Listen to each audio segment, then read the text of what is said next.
Kitab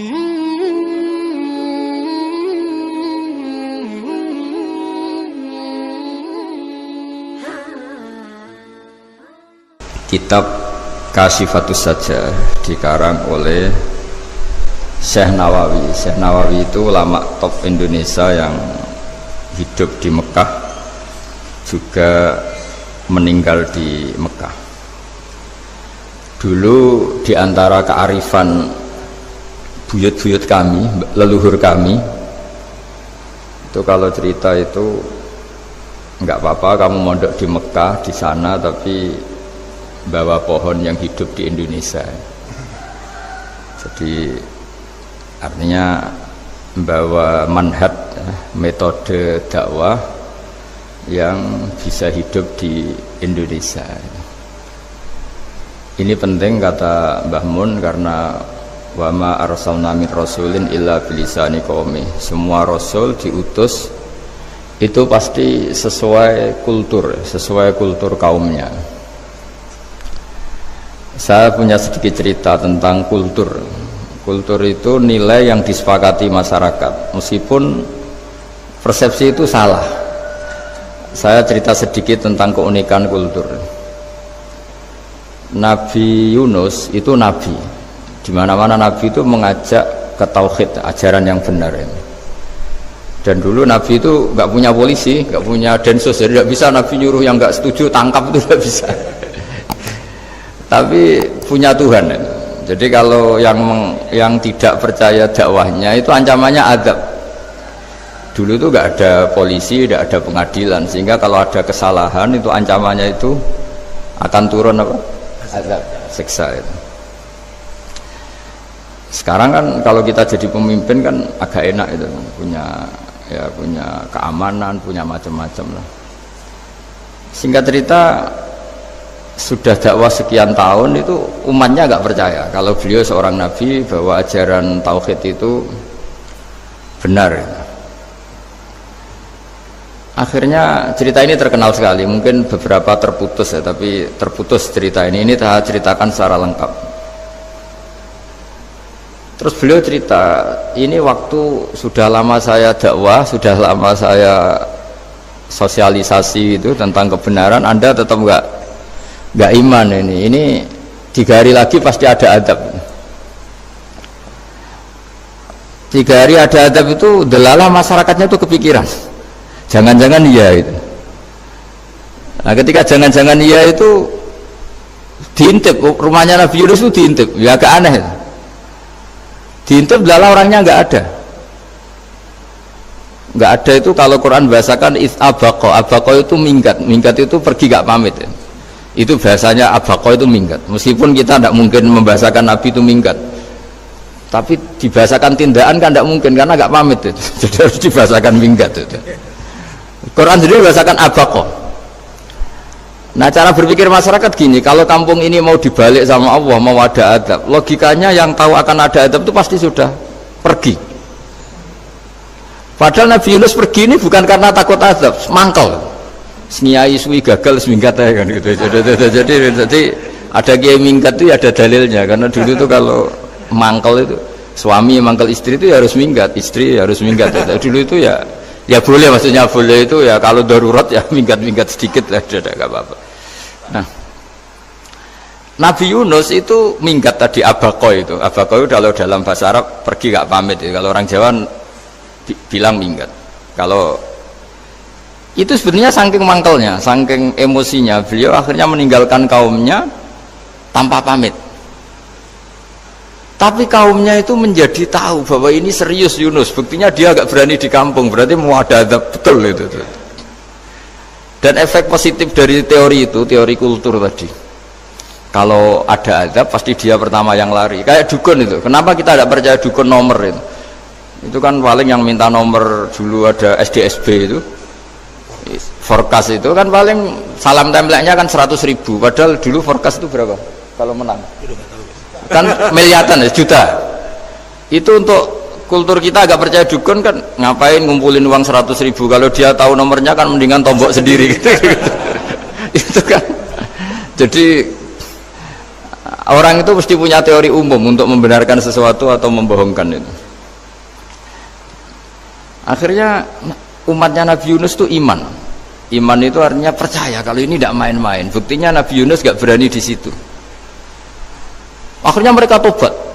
Saat itu juga mereka wiridan di lapangan, terus semua kesalahannya diselesaikan. Sampai ada rumah yang sudah dibangun permanen karena di tanah tetangga, dirobohkan saat itu juga. Bahkan ada batu yang dulu nyuri, satu dua batu yang dulu hasil nyuri, saat itu juga dirobohkan, dikembalikan sama yang punya. Wah, hari itu semua kedoliman diselesaikan. Ini penting saya utarakan, jadi tobat itu tidak hanya istighfar. Kalau istighfar ribet, tobatnya orang punya utang terus istighfar gitu kan ribet. Kan ribet itu. Ada punya utang terus minta maaf itu kan ribet itu, harus diselesaikan itu. Tobat diterima sama Allah. Batas akhir finish dari harusnya ada adab, misalnya Senin, Selasa, Rebu, harusnya Rebu itu sudah kena adab, ternyata Rebu itu tidak kena adab. Nabi Yunus sebetulnya juga penasaran kampungnya itu kena adab tidak, dilihat dari jauh ternyata tidak, tambah kecewa dia gitu.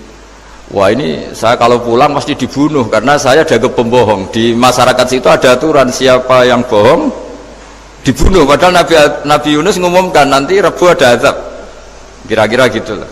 Ternyata Rebu itu tidak ada azab, makanya dia sudah di batas kampung, kembali minggat lagi karena nanti pulang pasti dibunuh karena dia dianggap bohong.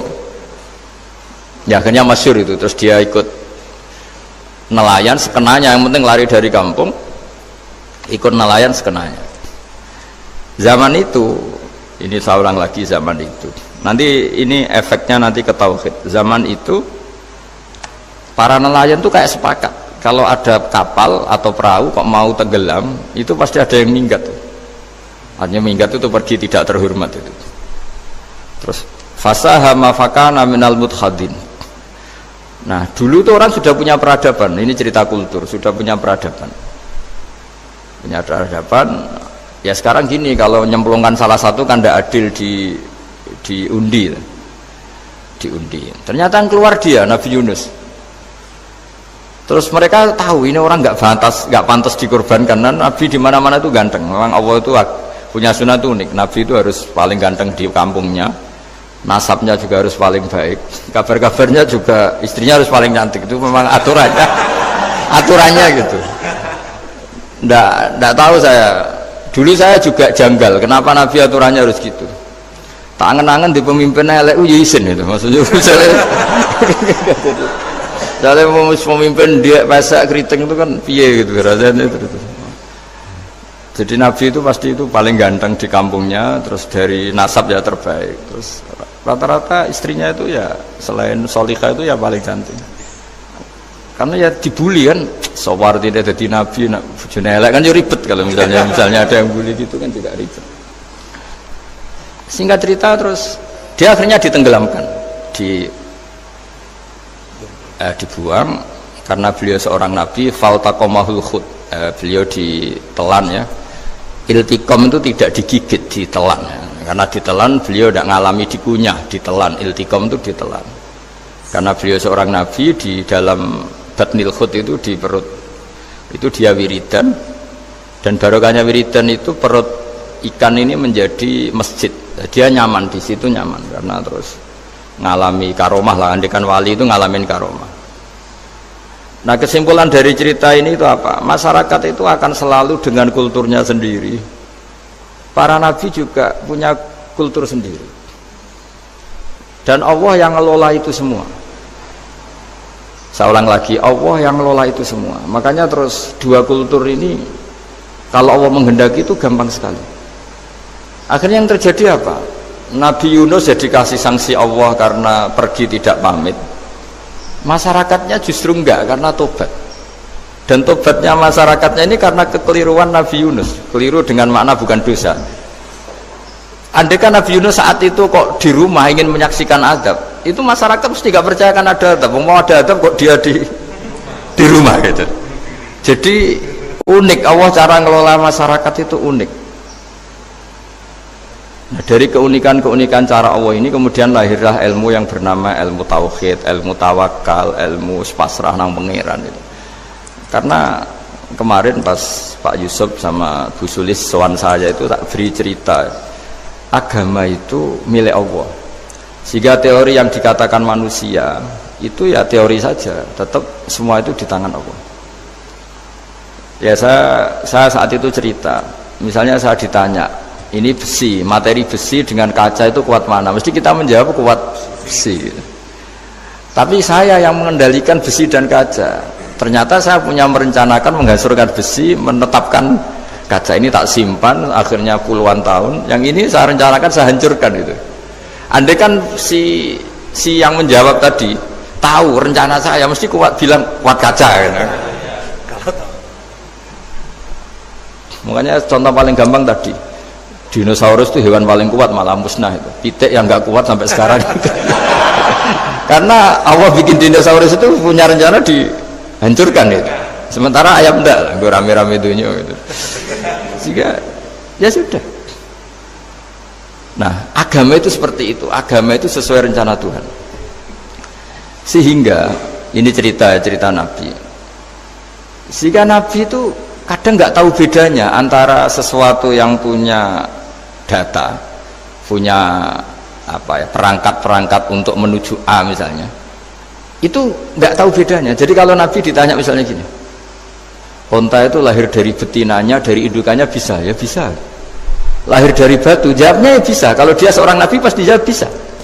Kalau Nabi loh ya, bukan direktur mandiri, Nabi itu mesti jawabnya bisa.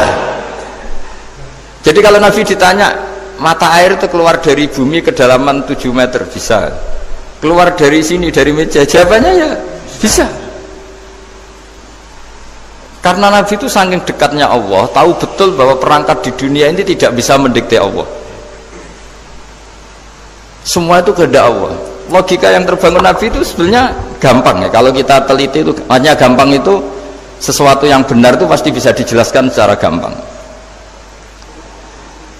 Nah ini ngaji tauhid biar tidak terlalu berteori terus. Karena kalau saya cerita uang pinter jenengan. Dan saya tidak ingin pinter tentang uang. Tak beri contoh. Nah ini supaya nanti kalau sampean suatu saat meninggal ketemu mungkar nakir itu tahu cara menghadapi. Nanti tak warai tekniknya. Tak warai tekniknya. Bocorannya tadi. Makanya ada cerita agama ini baik sekali. Orang bocorkan ujian nasional itu kriminal, bisa ditangkap Pak Rosidi. Tapi agama ini pertanyaan mungkar nakir dibocorkan semua kiai, itu nggak ditangkap sama mungkar nakir. Harusnya kan rugi karena ini pertanyaan, tapi semua kiai kan sudah membocorkan. Nanti pertanyaannya di kuburan itu man rabbuka, Tuhanmu siapa, agamamu apa, itu kan sudah dibocorkan. Tapi itu nggak dianggap kriminal. Sementara kita sekolah SD, sekolah SMP bocorkan soal itu dianggap kriminal. Padahal kalau harusnya boleh. Maksudnya kalau menuruti teori itu harusnya boleh kan. Wong pertanyaan mungkar nakir saja dibocorkan kan. Ada dasarnya kan? Ya tapi kan tidak ada itu. Harusnya boleh. Tapi kan terus jadi nggak ujian kalau dibocorkan itu. Tidak ada itu. Harusnya boleh. Tapi kan terus jadi nggak ujian kalau dibocorkan. Jadi dibocorkan. Kurang apanya baiknya agama ini? Pertanyaan sepenting itu dibocorkan, dan kiai-kiai nggak ditangkap sama mungkar nakir, ya ada itu. Saya ulang lagi ya supaya kita ingat fitrah salimah. Soal Anda modern monggo lah, tapi saya sebagai kiai akan ngajari kalian tentang fitrah salimah. Jadi kalau kamu itu benar-benar beragama, ini misalnya kertas, ini lempengan baja. Kalau kamu beragama, ya terserah jenengan. Karena bisa saja, ya terserah jenengan. Karena bisa saja kertas ini arsip nasional, baja ini tak niatkan, tak luluhkan, tak hancurkan. Sehingga kalau kita ngomong ya secara materi harus ditambahi, secara materi kuat baja ya Allah, tapi secara substansi jenengan ya terserah jenengan, monggo. Nah di sini yang mulai orang lupa itu karena selalu menjawab pasti kuat baja. Kata pasti ini yang akhirnya orang menghilangkan teori beragama. Berdasar logika aja. Berdasar logika. Nah akhirnya para nabi, para wali itu ditanya. Saya punya kitab karangannya Abdul Hamid, orang alim. Kitab Itu dulu saya ngaji lama sekali, sampai sekarang saya pelajarin. Manusia itu dijebak hukum adat, padahal adat itu ya tidak terlibat. Misalnya kalau ada telur jadi ayam normal gitu. Ya tadi indukan unta melahirkan unta normal itu, indukan sapi melahirkan sapi normal. Tapi kalau para nabi itu bilang ya nggak normal. Nggak normal artinya tetap ada kekuatan Tuhan. Indukan unta tahu apa tentang unta? Dia punya kekuatan apa? Bisa melahirkan unta, bisa menciptakan unta di perutnya, bisa ada jantungnya, ada paru-parunya, ada ususnya. Dia bisa apa? Di situ ada tangan Tuhan itu. Karena para nabi cara berpikir gitu, melihat tembok ya sama. Tembok sama indukan unta itu sama, sama-sama mungkin mengeluarkan unta. Sehingga ketika Nabi Soleh ditanya, bukti apa kekuasaan Tuhanmu? Apa bisa mengeluarkan unta dari batu besar ini? Jawabannya Nabi Soleh ya bisa. Dan mukjizatnya Nabi Soleh masyhur itu, keluarlah unta dari batu. Karena secara teori ya tadi, coba unta indukan itu apa seorang profesor, apa seorang ilmuwan sehingga bisa menciptakan anaknya itu. Apa dia terlibat dalam menciptakan jantungnya, paru-parunya, ususnya? Kan tidak juga. Telur bisa apa coba? Gobloknya bukan main telur itu kan. Tapi bisa mengeluarkan ayam, dia bisa apa? Nah, para nabi, para wali itu tahu semuanya itu kekuasaannya Allah. Nah, kalau karena kekuasaan Allah, bedanya apa dengan tembok? Makanya Nabi Muhammad ketika di padang pasir, semua sahabat bingung, nggak ada air, ya Nabi santai aja. Ini gimana Nabi nggak ada air, nanti orang mati kehausan? Nabi ya santai aja. Kamu ingin air katanya? Iya. Nabi nunjuk apa itu ya sudah, terus ada air. Ada yang keluar dari jemarinya, ada, karena Nabi itu nggak tahu bedanya antara ini mungkin dan tidak mungkin, tuh nggak tahunya itu ya semuanya itu Allah.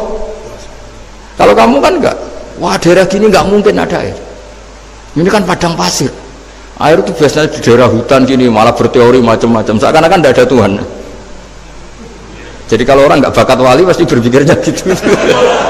Makanya nggak wali-wali itu memang nggak bakat, karena itu kan artinya menafikan kekuasaannya Allah kan, seakan-akan Allah tidak mampu bikin air di situ. Tapi kalau Nabi santai aja. Makanya Nabi Ibrahim ketika mau dibakar ya santai aja. Menurut beliau api bisa apa? Jadi itu meskipun hukum adat itu ya selalu berjalan. Normalnya api yang membakar, di padang pasir normalnya ya nggak ada air, normalnya batu ya nggak mengeluarkan unta. Tapi kamu jangan terjebak oleh keseharian yang Anda lihat. Tetap di balik itu ada kekuasaannya Allah Subhanahu wa ta'ala. Nah, ini yang namanya iman. Dengan iman seperti itu nanti ketika kita mati itu ya santai saja. Ketika kita hidup ya tidak tahu oksigen itu apa masuk ke tubuh kita, sistemnya kayak apa, jantung kita ada ikut bikin, paru-paru kita. Artinya zaman kita hidup pun sebenarnya kita tidak bisa ngelola kehidupan, itu tidak bisa. Nah, kalau sama nggak bisa, nanti setelah mati juga tidak bisa. Ya sudah, ketika kita hidup yang ngelola juga Allah, ketika mati juga yang ngelola. Bedanya apa? Nah, ini di sini terus kita dilatih, inna sholati wa nusuki wa mahyaya wa mamati lillahi rabbil alamin. Tapi kenapa kita ragu terhadap kehidupan setelah kematian? Karena ketika kita hidup seakan-akan kita tahu cara hidup. Makanya Allah itu tersinggung betul ketika ada orang merasa bisa ngelola cara hidupnya. Makanya kata Allah, kalau gojlok orang-orang yang kepedean itu, kalau kamu top, mbok jangan mati. Itu falaula in kuntum ghairu madinin tarji'unaha in kuntum shadiqin. Kalau kamu merasa top itu jangan mati. Di mana-mana mati itu tidak top. Falaula idza balaghatil khulqum wa antum khina idzin tanzurun. Mbok ketika nyawa kamu sudah sampai kerongkongan, kamu tarik lagi supaya kamu tidak mati. Mati itu tidak top loh. Katanya kamu top kok mati.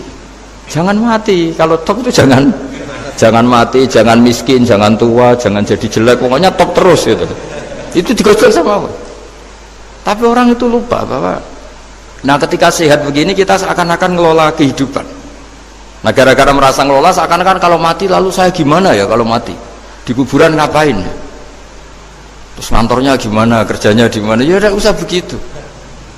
Nah ini di sini pentingnya tauhid. Orang dilatih berpikir al-khalqul awal. Afa'ayina bil khalqil awal. Kalau dalam bahasa Yasin disebut kul yuhyi alladzi ansa'aha awwala marrah. Jadi agama itu orang dilatih membayangkan pertama hubungan kita dengan Allah. Misalnya manusia pertama itu siapa? Adam. Adam bisa berpikir, bisa berlogika, bisa jalan-jalan, bisa macam-macam.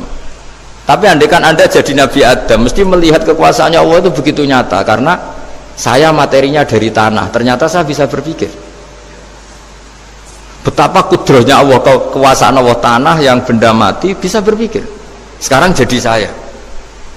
Sehingga ketemu, kira-kira Nabi Adam kalau ketemu tanah itu ya, kalau mau maksiat, wah ini tanah ini pasti komplain. Nah di sini pentingnya beragama. Sehingga ketika Rasulullah ngendikan, jika kamu memperbanyak sholat, maka tanah-tanah ini bersaksi terhadap sholat kamu. Jika kamu maksiat, juga tanah-tanah ini menjadi saksi pemberat.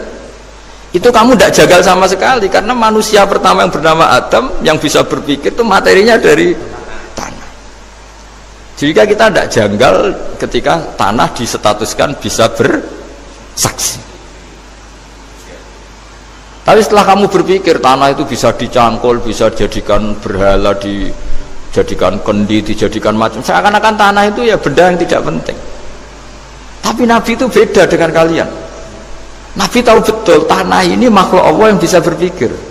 Sehingga Nabi ya ngetikan, kalau kamu sholat sunat atau beribadah sebaiknya jangan di tempat yang sama, biar yang menyaksikan kamu sholat itu banyak. Kita mungkin kan masa bumi bisa bersaksi, tapi andaikan Anda Nabi Adam itu tidak akan janggal seperti itu, karena dia tahu materinya dari tanah dan ternyata jadi mata yang bisa melihat, jadi telinga yang bisa mendengar.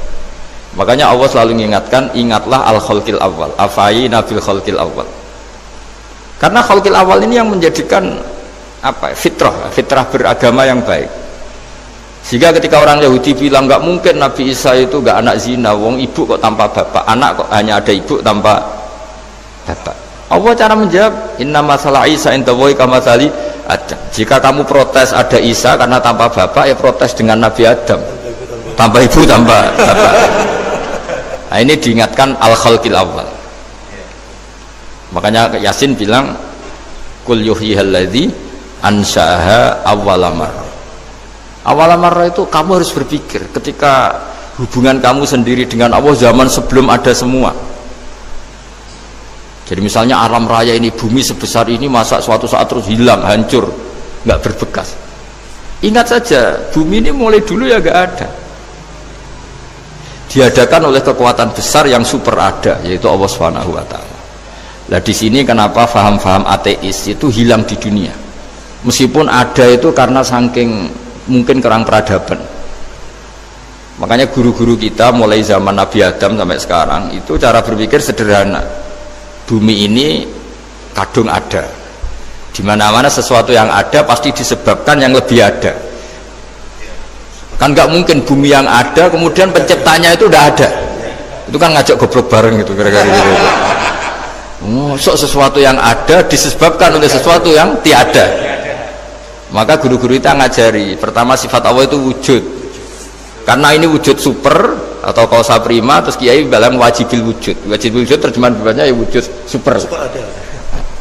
Karena wujudnya Allah itu yang mempengaruhi ya semua alam raya ini, dia harus di depan, masa yang menciptakan di belakang.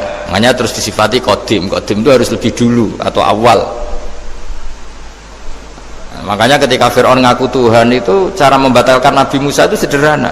Kalau kamu Tuhan berarti baba kamu nggak ada Tuhan, karena Tuhannya terlambat datang. Nah, itu langsung oh iya ya, kalau ya kan berarti babanya dia tanpa Tuhan, kan Tuhannya baru kemarin, aktenya baru diurus. Aktenya baru diurus itu Tuhannya.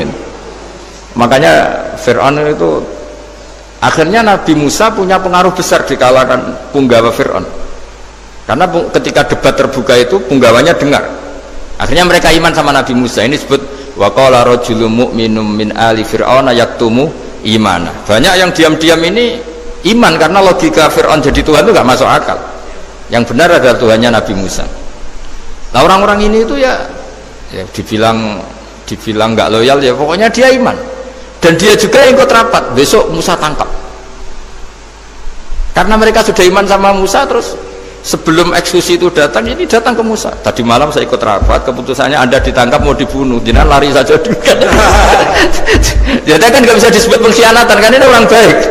Jadi malamnya ikut rapat, besok Musa tangkap bunuh. Iya Nabi Musa paginya sebelum di itu Musa, saya nanti malam ikut rapat dan keputusannya Anda ditangkap dibunuh, kamu lari aja sekarang. Nah, kenapa iman? Karena logika yang dibangun Nabi Musa. Makanya ciri utama kebenaran itu bal naqdhifu bil haqqi 'alal batil fayadmaghuhu fa idza huwa zahid. Kebenaran sejati itu boleh diuji di mana saja. Dan Anda tidak usah khawatir kebenaran sejati itu kalah.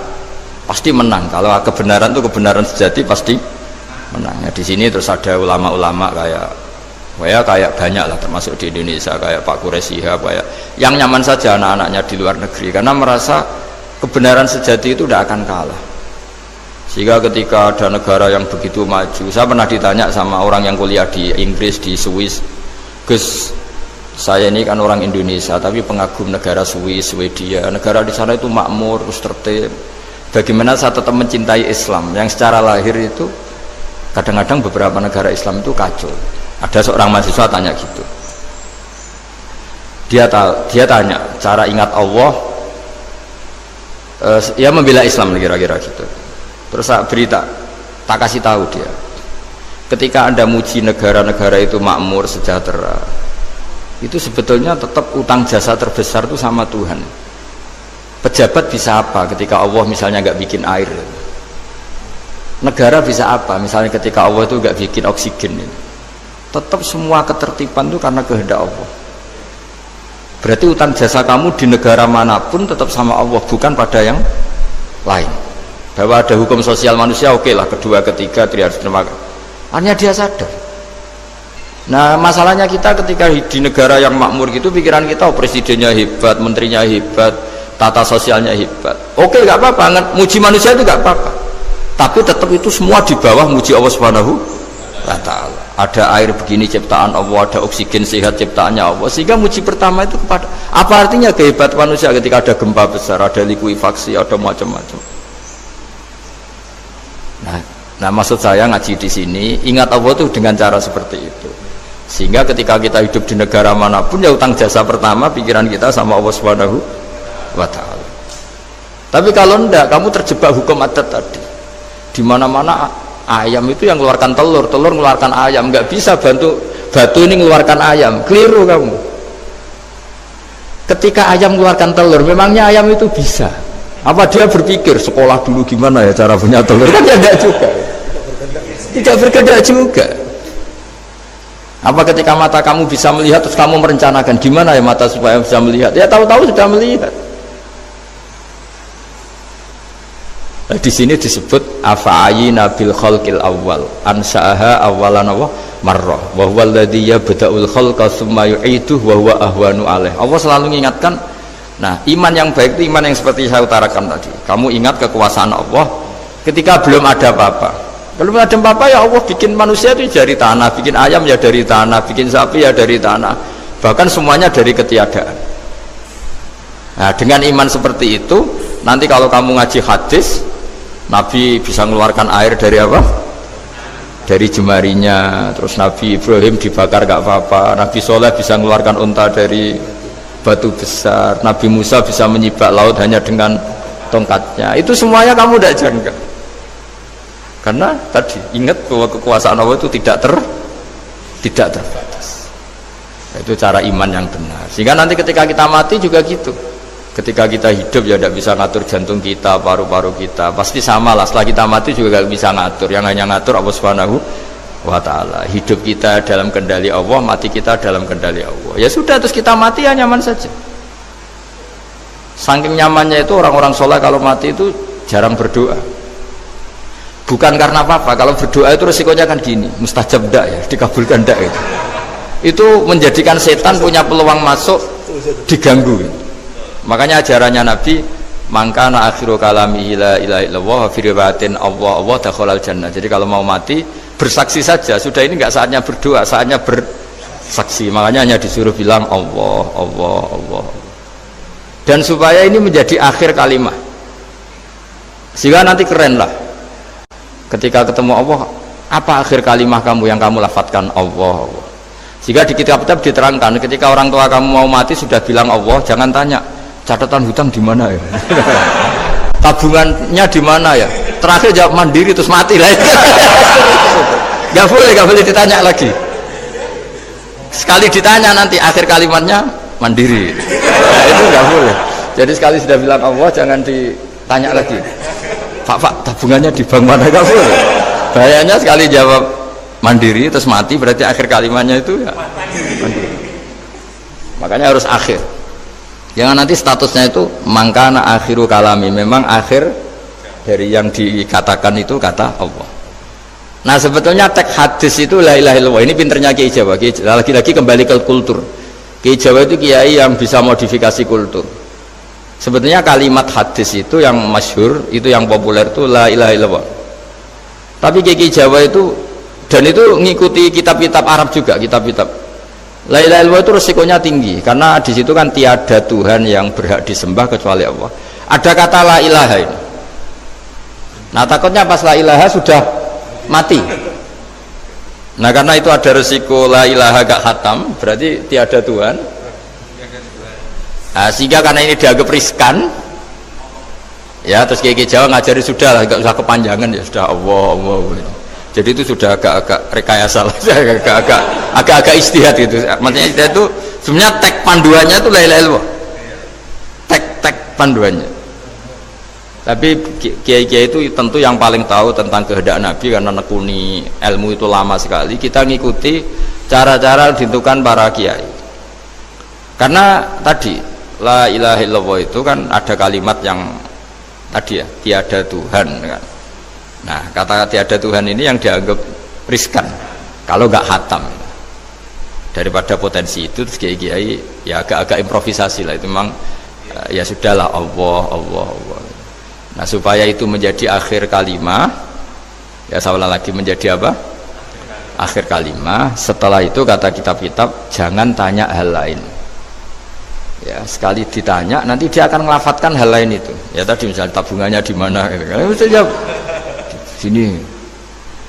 Nah, yang ribet kalau wong kuno itu neng laci, neng sorogan, berarti kalimat terakhirnya ya laci sorogan itu. Nah, sehingga terus itu pinternya guru-guru kita. Jadi saya ulang lagi ini yang terakhir saya pesen, latihlah iman seperti imannya para ulama, para aulia, syukur-syukur yang dekati imannya para nabi. Itu cara berpikir itu al khalqul awal. Afa'ayina bil khalqil awal. Qul yuhyihal ladzi ansaha. Nah, yang terakhir saya pernah ditanya, ya agak gojekan, agak guyon, tapi saya ditanya, saya itu nggak bisa melihat, Gus. Aneh orang Afrika itu, kan misalnya ada Miss Afrika itu, di sana itu orang paling cantik, malah kadang itu ada kriminal gitu, karena orang Afrika merkosa Miss Afrika. Itu kata orang Indonesia, Gus, dikekno aku ya radoyan gitu. Itu kan, itu, lah ini kan secara syariat. Mungkin lelaki itu punya rasa dengan perempuan itu ya kalau berpakaian serono atau gimana secara teori. Tapi sebetulnya oke itu benar. Tapi sebetulnya ada ansaaha awala bar. Orang Indonesia itu didesain gak suka orang Afrika. Orang Afrika ya didesain gak suka orang Indonesia. Sehingga orang-orang Afrika kalau melihat orang Indonesia yang paling cantik mungkin ya iskal. Wong cempeh kayak gampang gitu kok cantik. Mungkin perasaannya cowok-cowok Afrika ya gitu. Itu cantiknya di mana? Orang Indonesia kebalik kan, kalau cowok-cowok Indonesia ngelihat Miss Afrika cantiknya itu namdi gitu. Kok sampai ada pemerkosaan tuh apa itu? Nah itu menunjukkan Allah yang maha kuasa. Allah tuh mendesain gennya orang sana beda dengan kita. Ya itu bukti bahwa Allah itu nggak bisa, ya sudah semuanya itu Allah yang mendesain. Itu bukti bahwa manusia itu bisa apa di depan orang kayak Afrika kok disuruh bilang cantik, kita kan protes. Cantiknya di mana? Mungkin orang sana juga protes ke kita. Orang Jawa cempeh itu kok cantiknya dia.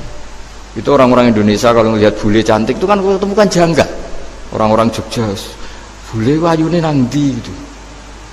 Kulitnya gitu kan ya, sama mereka juga bilang kita mungkinnya seperti itu.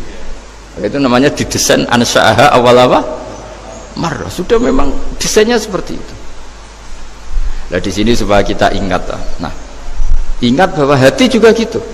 Ketika kita cinta istri itu janggal betul kalau terjadi konflik. Tapi kalau sedang konflik itu janggal betul terjadi perdamaian. Nak lagi mau ngangkel itu ya problem betul. Nah ini di sini pentingnya iman. Orang terus disuruh berdoa ya muqallibal qulub tsabbit qalbi ala dini, karena kita tidak tahu cara berpikir.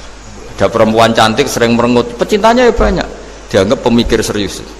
Tapi kalau baru gedeng namanya ya merengut, bukan pemikir. Orang senyum itu kita seneng gitu, tapi kalau baru gak seneng murahan guyu. Itu jadi manusia itu unik, hanya sama tapi cara nganalisis beda, tinggal sedang seneng apa enggak. Lucu kan, ada orang anteng di rumah itu kalau lagi seneng ya oh itu anteng gak banyak ngeluyur, tapi baru gak seneng seneng ngomah ya nganggur gitu. Nah, itu kita tidak pernah tahu, kita simpulkan apa itu tidak pernah tahu. Makanya wisata, pernah ada orang wisata datang ke sini tak nasihatin. Orang wisata itu kan seneng di kampung-kampung yang terbelakang gitu, melihat orang manusia pohon, melihat apa. Terus saya bilang, itu kan kasihan kan, masa manusia jadi objek. Bahkan bayangannya ya kalau mereka jadi modern jadi gak menarik kan. Padahal kita yang orang pendidikan kan inginnya mereka terentas lah dari kultur itu. Ya itu kan gak sambung kan. Yang satu bilang unik, masyarakatnya masih unik, masih naik-naik pohon. Tapi bagi orang pendidikan kan tersiksa kan, ini bangsa kita, warga kita kok masih seperti itu. Makanya orang wisata itu nasihati, kamu ke sana itu niat melihat apa niat mengentas? Kalau niat mengentas tak jamin ada pahala. Bagus, mau niat mengentas katanya. Niatnya baru sekarang apa mulai dulu-dulu? Baru sekarang. Ya ini cerita dari manusia itu semudah itu, Pak.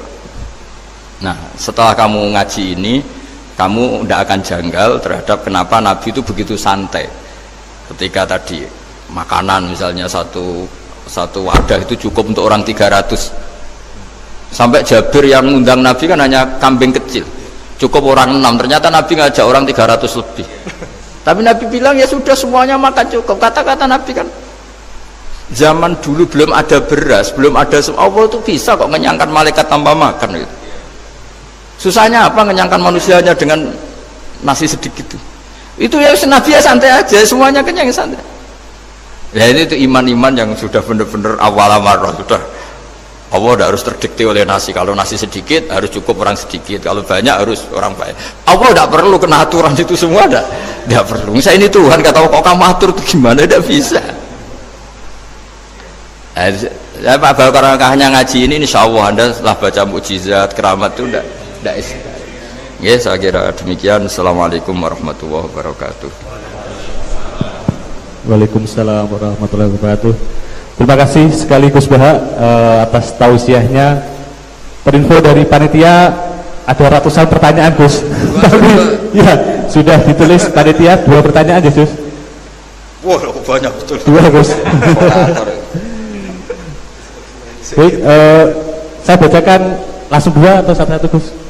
Langsung 2 aja. Baik, pertanyaan pertama dari Pak Andi, perwakilan dari Blora Gus. Perkembangan sekarang ini banyak penceramah yang muncul, namun terkadang terjadi perbedaan pendapat di antara mereka, sehingga umat yang baru belajar agama seperti kaum milenial menjadi bingung harus mengikuti pendapat ulama yang mana. Bagaimana menyikapi hal tersebut Gus?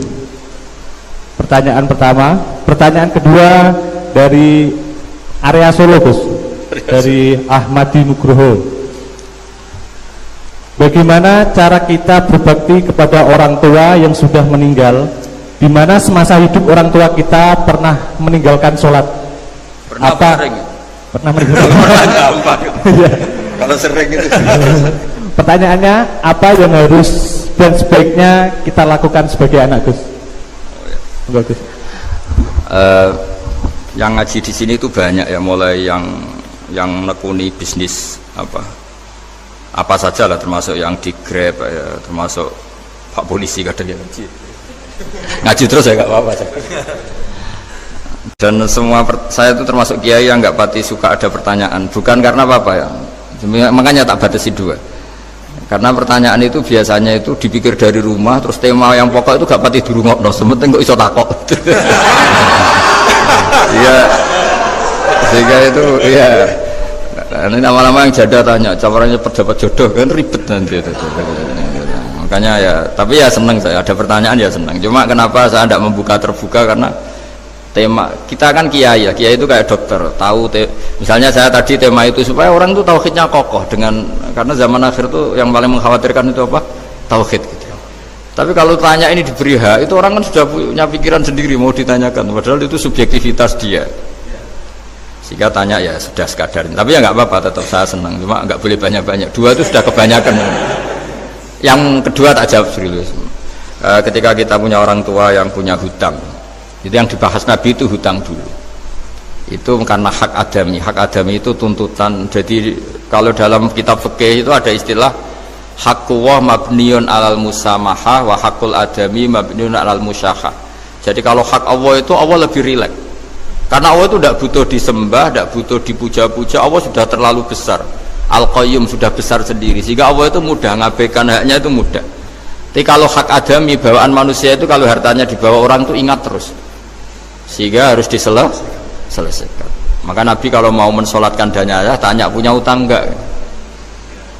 Tapi kalau orang itu misalnya apa ya, enggak sholat atau apa itu Nabi masih ringan. Yang ditanyakan imannya. Bukan berarti kita nyepelekan sholat, enggak. Tapi memang agama ini yang diprioritaskan itu hak adami. Sholat itu super penting, bukan penting lagi super penting. Makanya pertanyaan tadi tak teruskan dulu. Anak cucunya itu prioritas itu mikir utang dulu. Karena ini yang hak adami gitu. Ya. Nah setelah utang itu selesai, baru dipikirkan menurut sebagian ulama, anak ini boleh mengkodoi sholat yang ditinggalkan orang tuanya. Atau dikafaroi, misalnya per sholat nilainya sekian terus dibayarkan ke fakir miskin. Nah, tapi pertanyaan seperti ini sepertinya mengganggu itu begini, takutnya jadi masif. Jadi masif itu gini, berhubung ada solusinya. Ini yang tanya orang mana tadi itu? Solo, ini orang Solo ini harus dikasih tahu. Berhubung ada solusinya, jangan-jangan kita yang kaya. Misalnya Pak Yusuf atau Bu Sulis kaya. Tuh nak punya tabungan, nak saya ada usah sholat ya, nanti gampang. Karena persolatan kan nilainya hanya sekian gitu. Umur saya kan paling tinggal berapa, itu cukup lah apa? Iya cukup untuk mengganti, itu kan ribet. Makanya solusi itu ya kadang tidak baik, karena nanti dipakai saya naik dewi. Makanya dulu itu terkenal ada guyonan seorang kiai ditanya, ini guyonan nyata. Pak Kiai, katanya Kiai itu orang suci, tapi kadang-kadang kok maksiat juga. Si Kiai ini jawabnya ngawur sekali. Justru yang boleh maksiat tuh Kiai, kamu nggak boleh. Terus, kenapa Pak Kiai? Dia tahu caranya tobat, kamu nggak tahu. Jadi yang melanggar hukum itu kan yang pakar hukum. Tahu itu. Tahu ilmunya. Cara melanggar tapi nggak bisa dipidanakan itu. Punya penghapusnya Gus ya? Punya penghapusnya, itu kan ribet. Artinya gini ya, yang orang Solo tadi, kalau kadung terjadi orang tua kita tidak sholat, saya ulang, kalau kadung terjadi orang tua kita tidak sholat atau pernah meninggalkan sholat, kita sebagai kiai itu punya cara supaya yang untung tuh fakir miskin. Misalnya kita fatwa dikasih fidyah atau fidah atau apa, tapi ini bukan cara yang jadi solusi, karena takutnya nanti jadi gerakan masif tadi. Gerakan tidak usah sholat diganti, ya itu kan ceribet jadi. Tapi kalau sampai ingin berbuat baik sama orang tua yang nggak pernah sholat, saran saya satu, hak adaminya selesaikan dulu, karena memang dalam syariat Islam nomor satu itu hak masyhur itu kan, ketika ada jenazah Nabi itu nggak tanya orang itu sholat nggak, dan tanya kan punya utang nggak gitu. Sehingga kalau di kampung-kampung di mana-mana kalau ngelepas jenazah kan, kalau ada hak adami diambil alih keluarga supaya mayit ini ketemu Allah tanpa ada hak adami kan gitu, semuanya kan ya kan yang diselesaikan kan adami dulu, utang piutang itu tadi ya gitu ya. Jadi tidak semua solusi itu baik, karena takutnya tadi apa, jadi gerakan tadi. Makanya kita jadi kiai sering bingung gitu, karena mau gak fatwa itu ada yang tanya, mau fatwa takutnya tadi. Misalnya kita kan paling umurnya tinggal berapa, dihitung saja per sholat, terus bilang ke anaknya, nak saya tidak usah sholat, nanti ini aja bayarkan Kan jadi ribet. Nah, yang pertanyaan pertama tadi tentang apa? Tentang bedanya ini Gus, apa penceramah-penceramah. Menceramah. Itu agak provokatif.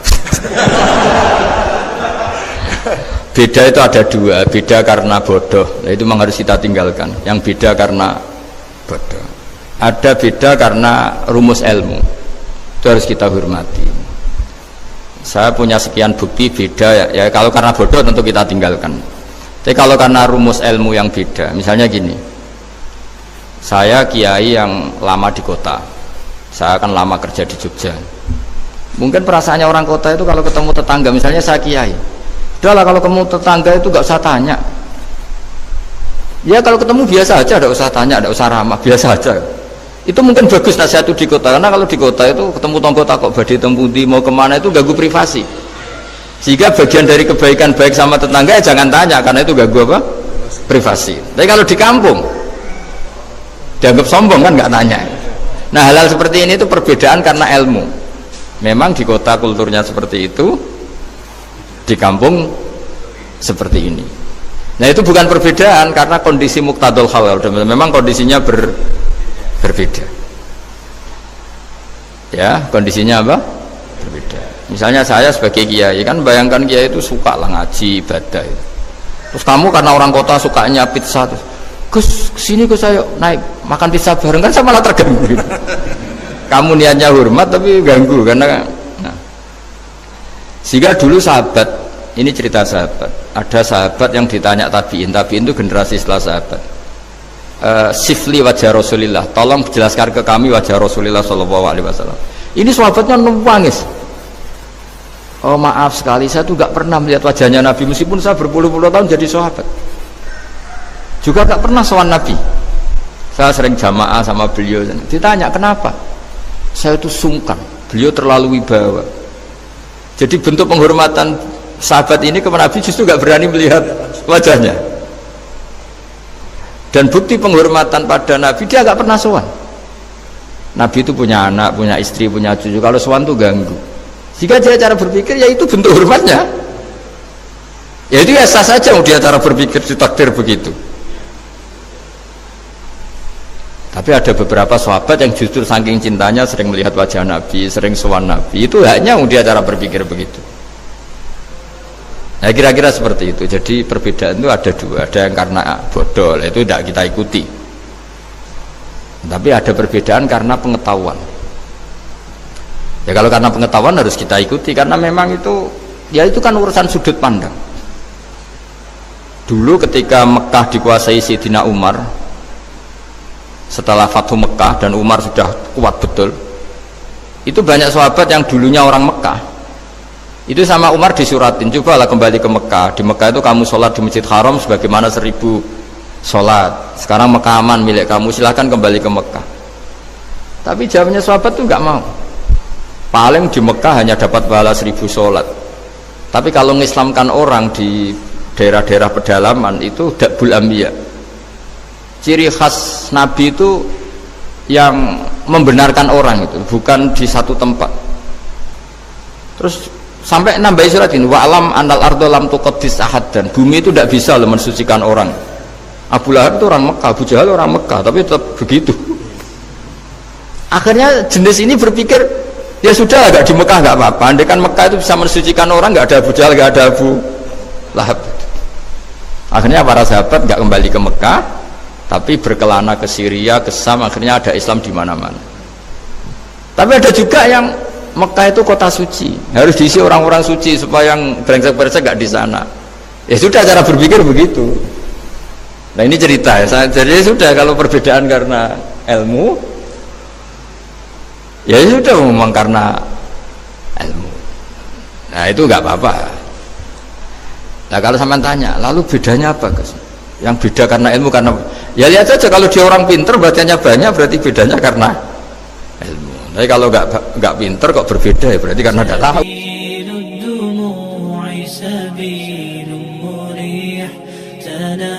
يا صاحي كي تستريح وبص